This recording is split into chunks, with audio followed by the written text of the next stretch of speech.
அதாவது இந்நேரத்துக்கு நான் வந்து ஒரு 3 ஷோ வந்து ஜனநாயகன் பார்த்துருப்பேன். என்னை போய் பராசக்தி பார்க்க வச்சிட்டிங்க. அதே ஒரு தாட்டில் தான் நேற்று போய் நான் எதர்ச்சியாக பராசக்தி பார்த்தேன். ஆக்சுவலாகவே படம் வந்து நல்லா தான் இருந்துச்சு.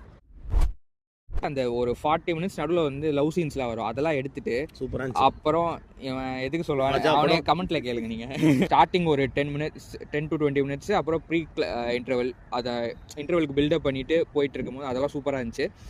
எஸ்கே நான் பேட்மேன் வந்து நிற்பார். நம்ம இந்தியன் சினிமாவில் ஒரு பேட்மேன் படம் இருக்கிறதா வந்து எஸ்கே நான் ரெக்கமெண்ட். இவ்வளோ பேசுனானா பழைய வீடியோவில் இன்னொரு படம் ஒன்று வருது, வேணுங்கிட்டே கிளாஸ் ஓடருக்காக பண்ணுறாங்க. அவனெல்லாம் வச்சு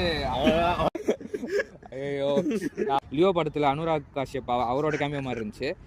ஆனால் இன்னொன்று அதுக்கு ஈக்குவலாக சூப்பராக இருந்தது, செம்மையாக ஃபிட் ஆயிருந்துச்சு. ரத்னமாலா சாங்லாம் நல்லா இல்லை, பட் மிச்ச சாங்ஸ் பிஜிஎம்லாம் சூப்பராக நல்லா இருந்தது, படத்துக்கு ஏற்ற மாதிரி இருந்துச்சு. பட் இங்கே கேஸ்டிங் எல்லாமே சூப்பராக இருந்தது, எல்லாருமே பக்காவாக கரெக்டாக உள்ளே போட்டிருந்தாங்க. ஏன்னா எனக்கு வந்து ஷீலில் பார்க்கும்போது மட்டும் தான் கொஞ்சம் நஸ்ரியா அந்த இடத்துல இருந்தால் செம்மையாக இருந்திருக்குமே அந்த மாதிரி இருந்துச்சு. சீரியஸாக கூடாது. எஸ்கேனா 25th ஃபிலிம், இதை விட ஒரு சூப்பரான ஒரு படம் யாரும் நடிக்க முடியாது. டைட்டில் கார்டு ரவி மோகன் வந்து மிரட்டி விட்டுருந்தாரு, பெருசாக டைலாக் கூட பேசல, பட் அந்த ரைட்டிங் சுதா கொங்கரா பக்காவாக இருந்தது.